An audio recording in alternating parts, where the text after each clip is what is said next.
What is up and welcome. Today we're going to talk a little bit about Nintendo and their exciting new announcement. So Nintendo has announced that starting March 1st, they will acquire Next Level Games. If you're not familiar with Next Level Games, they are a game studio. I think they're in Canada, and they have been making some games for Nintendo for a while, but they've also made other games. They're not quite as well known as, let's say, Retro or Monolith, but some of the games that they've made have been pretty successful for Nintendo. So this is coming from perfectlynintendo.com. They put out a press release and they reported on it, and Nintendo Life as well. So I'm just going to read a little bit from Perfectly Nintendo. It says, Nintendo have just sent a press release to announce that they have entered into an agreement to acquire 100% of the outstanding shares of Next Level Games Incorporated. In other words, they have acquired the company, which is to become a subsidiary of Nintendo. For well over a decade, Next Level Games have collaborated with Nintendo on many projects. There's a list of projects, and we'll get into that in a minute.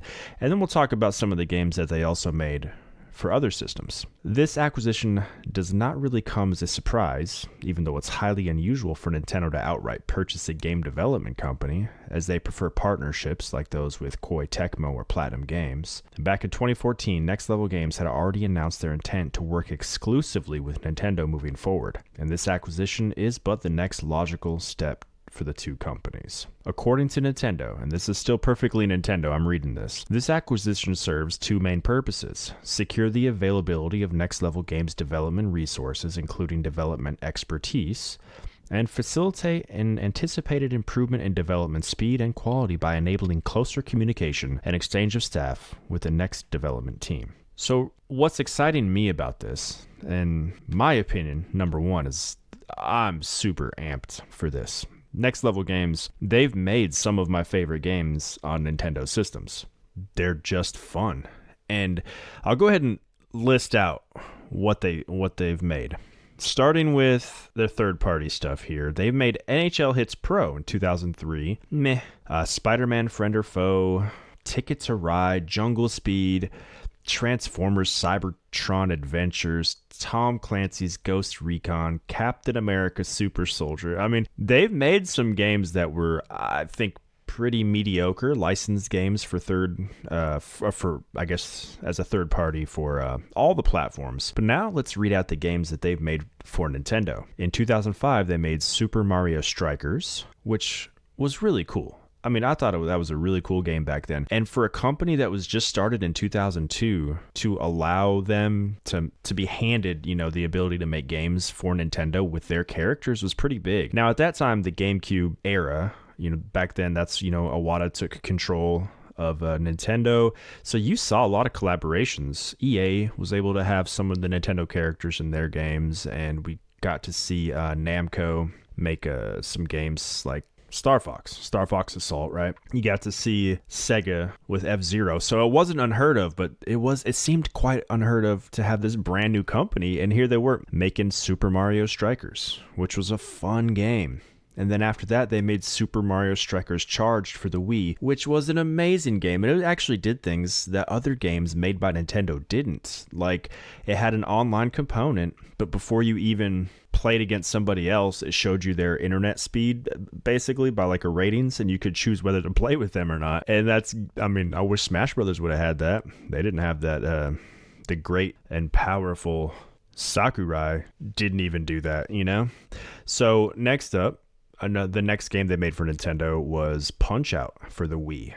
And if you've played it, it's pretty fantastic. They took everything great. They do something in their games that gives everything character. And I know that there's the rumor, I don't know if it's substantiated or not, but what they did with Mario Strikers, how they were able to, give a lot of personality to the characters, like Peach and Bowser and so forth. Nintendo wasn't the biggest fan, that they took liberties. So the rumor is that Nintendo kind of tightened up what people were allowed to do with Mario because of what they did. But in my opinion, it added a lot of personality, and you saw that shine in Punch-Out for the Wii. They also made Doc Lewis's Punch-Out, which was, if you're not familiar, I think it was just a Nintendo Rewards like free thing that you got, which was really cool back when Nintendo Rewards were cool. And then they made Metroid Prime Federation Force, but we're not going to hold that against them, right? I actually thought that game had a lot of potential if it came out earlier in the life cycle of the Nintendo 3DS, but people were expecting a brand new Metroid Prime, and they were provided with that, which actually is a cool game. It's a good game. It's a fun cooperative multiplayer online game. They did well with it, so we won't hold that against them. Luigi's Mansion Dark Moon, which this is where they started to get really successful for Nintendo, and I guarantee this is where Nintendo started to go, oh, okay, this may be a company that we want to lock down. But it wasn't until their last game for Nintendo, which was Luigi's Mansion 3, all the gears started turning at Nintendo. That came out in 2019, and Luigi's Mansion 3 has been super duper successful. I mean, it's been for a third party, well, I guess it would, a third party at that time. Now it's going to be a subsidiary. To make that game with all of the charm of what you expect from a Nintendo title, yeah. And I think it sold really, really well. Let's see. Yeah. As of September 2020, Luigi's Mansion 3 has sold 7.83 million copies worldwide, becoming one of the best-selling Nintendo Switch games of all time. Can you imagine having that as your pedigree? So of course, Nintendo's like, oh, we need to lock these guys down like they did Retro. I just hope it doesn't kill their creativity. I hope that they are able to still do what they do. But now not having any of the other, I guess, temptations to make like a licensed game or a sports game for other systems, they can focus all their attention on Nintendo. Nintendo can give them all the resources they need. This is just going to be another stream, another avenue for them to release content on a regular basis. So right now, we have Nintendo games coming out pretty regularly. You have, Xenoblade, and then Zelda, and then Mario, spaced out, Pikmin, and then spaced out with some smaller titles. So this is just going to add to that release list. And they're already doing really good with everything. They're already doing really good with Luigi's Mansion, character-driven games.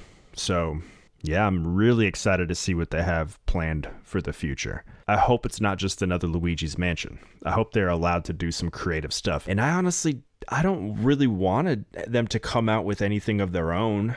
I don't think they have yet. Looking at that games list, they're always provided with an IP, and then they make it fun, they make it creative. So yeah, let's just continue that trend. And super excited, but that's just my opinion. What is your opinion?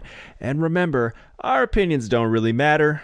If we like it, we can talk about it. We vote with our wallets. If we don't like it, we can talk about it. But at the end of the day, Nintendo gonna do what Nintendo gonna do. And I hope they buy other companies too, because I just love Nintendo and what they do. All right.